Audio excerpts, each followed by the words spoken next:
স্বামী বিবেকানন্দ 1893 খ্রিস্টাব্দে শিকাগোয় অনুষ্ঠিত বিশ্ব ধর্ম মহাসম্মেলনে ভারত এবং হিন্দু ধর্মের প্রতিনিধিত্ব করেছিলেন। 1893 খ্রিস্টাব্দের 11 সেপ্টেম্বর থেকে 27 সেপ্টেম্বর পর্যন্ত অনুষ্ঠিত এই মহাসম্মেলনটি ছিল বিশ্বের প্রথম ধর্মীয় মহাসম্মেলন। সমগ্র বিশ্ব থেকে প্রতিনিধিরা এই মহাসম্মেলনে যোগদান করেছিলেন। 1893 খ্রিস্টাব্দের 11 সেপ্টেম্বর বিশ্ব ধর্ম মহাসম্মেলন শুরু হয়েছিল। সেই ভবনটি বর্তমানে শিকাগো আর্ট ইনস্টিটিউট নামে পরিচিত। বিবেকানন্দ সেই দিন তার প্রথম বক্তৃতা দিয়েছিলেন। দীর্ঘ বিলম্বের পর বিকেলের দিকে তিনি বক্তৃতা দেওয়ার সুযোগ পান।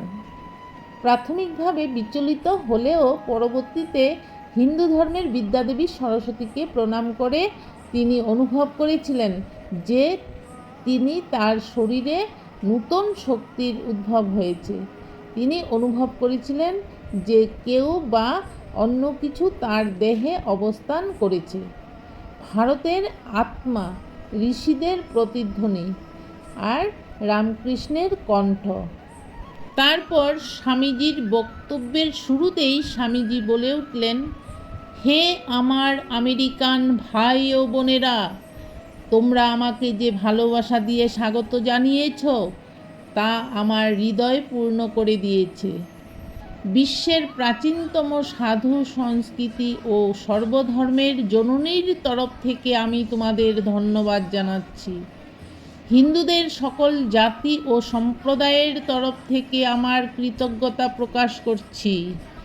আমেরিকাবাসীগণ ধর্মমহাসভায় স্বামীজির কাছ থেকে নূতন কিছু শুনেছিল। একবার এক ইহুদি ভদ্রলোক স্বামী নিখিলানন্দকে বলেছিলেন, আমি ধর্মমহাসভায় উপস্থিত ছিলাম। সেখানে সকল বক্তা তাদের নিজের নিজের ধর্মমতের প্রতিনিধিত্ব করেন। একমাত্র এই তরুণটি উঠে দাঁড়িয়ে পৃথিবীর সর্বজনীন ধর্মের কথা বলেন।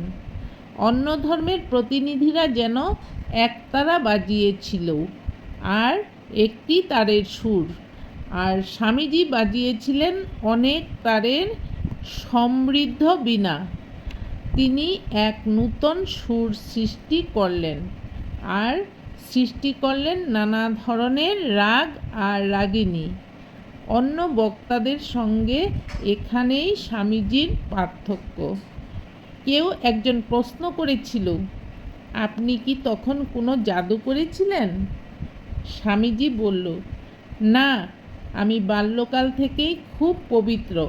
কোনো খারাপ ভাব বা চিন্তা কখনো আমার মাথায় আসতো না। সেই জন্য আমার পবিত্রতা শ্রোতাদের অভিভূত করেছিল এবং আমার বক্তৃতা মানুষকে মুগ্ধ করেছিল। আমি কোনো জাদু করিনি। এই হলেন স্বামী বিবেকানন্দ।